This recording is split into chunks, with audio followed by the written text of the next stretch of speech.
This is the news on 92.3 Nigeria Info.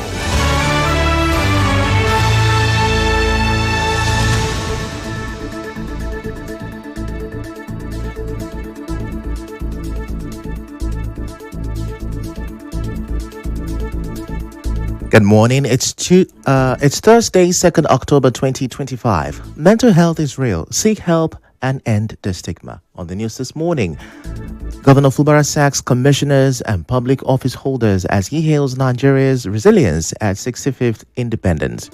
Backlash over President Tinubu's Independence Day broadcast. INEC clarifies position on validity of Edison Ehi's resignation. Pengasen suspends strike action. Details of these and more after this break.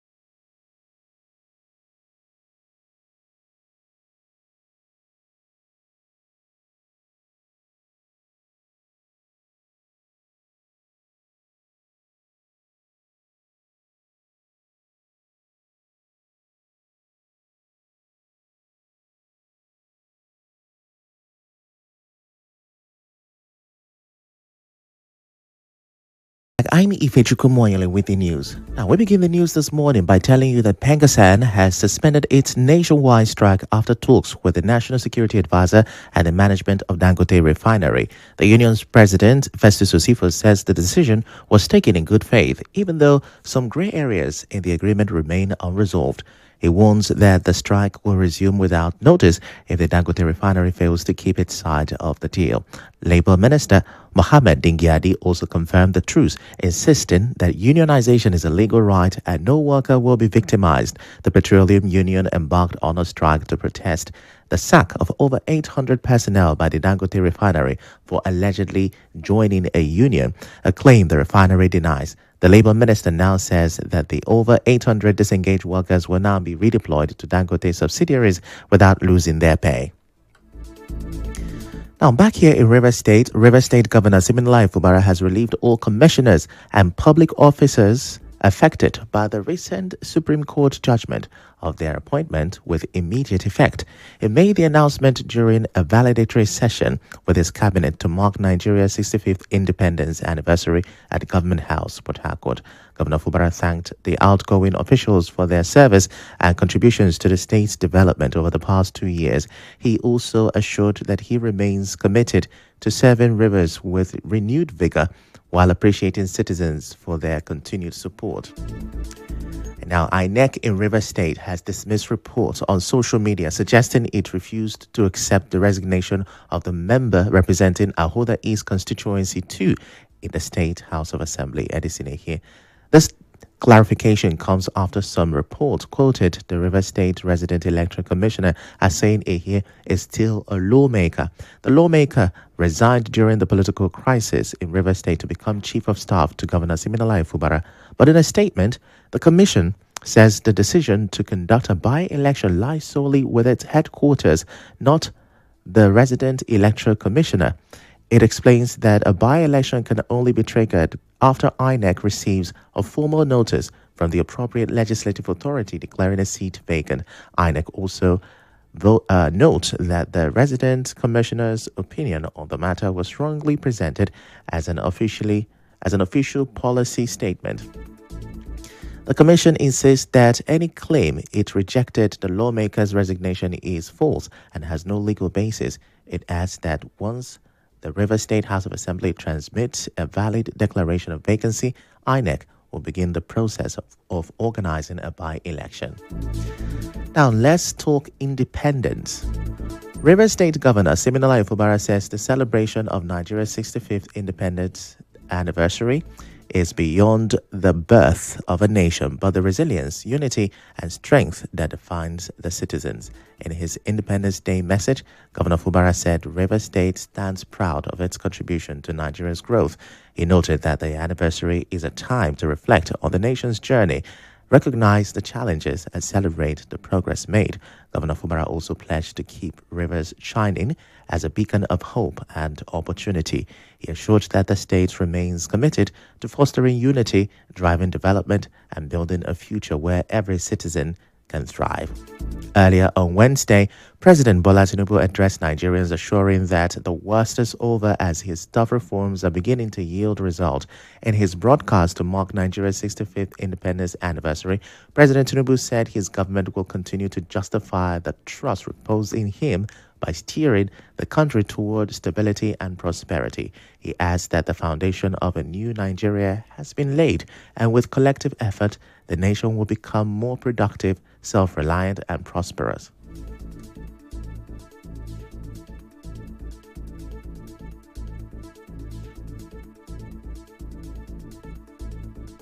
We failed to make the necessary investment decades ago. Our administration is setting things right now. I'm pleased to report that we have finally turned the corner. The worst is over, I say. Yesterday's pains are giving way to relief. I salute your endurance, support, and understanding. I will continue to work for you to steer the ship of our nation to a safer harbor. Under our leadership, our economy is recovering fast, and the reforms we started over 2 years ago are delivering tangible results. President Tinubu explained that reforms such as the removal of fuel subsidies, unification of foreign exchange rates, and improved fiscal discipline have redirected resources into education, healthcare, agriculture, national security, and infrastructure. Our administration has redirected the economy towards a more inclusive path. These initiatives will generally improve Nigerians' quality of life. As a result of the tough decisions we made, the federal and state government, including local government, now have more money to take care of the people at the lower level of the ladder to address our development challenges. Our administration is setting things right now. Under our leadership, our economy is recovering fast. Now, on key milestones, the president says there has been a record increase in non-oil revenue, stronger foreign reserves at $42 billion and a stable naira. On security, he commended the armed forces and security agencies for their sacrifices, saying they are winning the war against terrorism, banditry, and other violent crimes. We see their victories in their blood and sweat to stamp out Boko Haram terror in the northeast, IPOB ESN terror in southeast, and banditry and kidnapping. We must continue to celebrate their gallantry and salute their courage on behalf of a grateful nation. Peace has returned to hundreds of our liberated communities in the northwest and northeast, and thousands of our people have returned safely to their homes. But the president's speech has drawn criticism from some economists. A professor of economics at the University of Port Harcourt, Orwell Ntega, says some of the claims show the president is not in touch with the country's economic realities. He spoke with correspondent Siobi Oduware. I'm not sure that the advisors of the president are giving him the real situation on ground. The energy sector reform, the financial sector reform, they may claim that they are working, but we've not seen the effect. It has not really trickled down into improving the living conditions of the people. And once people don't feel it in terms of there is reduction in price and there is improvement in the welfare, those reforms have no business with the people. Professor Ntega explains that government policies have yet to improve the living standards of citizens. I don't think they're in touch with the people. I just moved around the streets and I could not even see people dressed in the usual national color like it used to be. That shows that really people are not happy and people are suffering and people are hungry. If we talk about reduction in price, where has price gone down? You go to market, you can't see pepper of 500 is not there again. So both food and every other item, transportation cost has not reduced. House rent is going up every day. On his part, political economist at the London School of Economics, Dr. Uche Igwe, says the president's claims will only be taken seriously when the reforms begin to impact lives meaningfully. How these reforms translate to food on the table of the common man. It impacted directly on the cost of living. There were inflationary trends on food, on transport, and on every aspect of our national life. So, as well-intentioned as the reforms may mean and may be, what will give us verifiable impact is when these cost implications begin to reduce. Dr. Igwe also outlined how the results of the government's policies can be measured. And until that reflection is felt, nobody will believe him. We need to believe him when we feel the verifiable impact on our cost of living, or we have a clear result through palliative that will help us cushion the effect and implications of this inflation that was occasioned by the rise of cost of living due to the removal of the fuel subsidy. Meanwhile, it's not just economists who are unhappy with President's address. Human rights advocate Festus Oguche says the broadcast did not reflect the true state of the economy or Nigerians' condition. He spoke with correspondent Emekotoka. The president is not true to himself, and if he's true to himself, then he's not speaking the truth on the conditions of Nigerian citizenry in terms of their ability to take care of themselves, to fend for themselves. Go along the streets and see hunger, poverty, starvation reeking all over the place. Excruciating poverty is on the ground.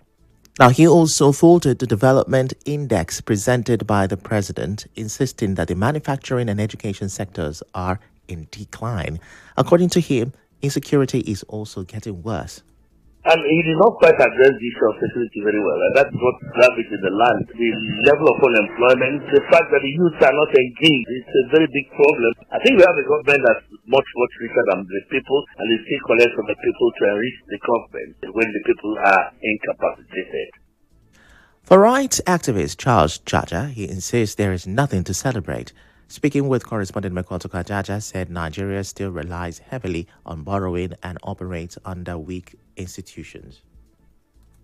There's nothing to celebrate. It should be a time for deeper reflection. A nation that is totally being blessed by God in all ramifications, yet being punished with ruthless leadership and leaders. Nigeria as a whole has no plan as far as I'm concerned. We rely so much on borrowing to run the economy. Can we say we are independent in its real sense? And a situation where there's also no rule of law, where the law only takes its effect when it comes to an average citizen or those who do not have money. But those who are in government are being shielded and protected.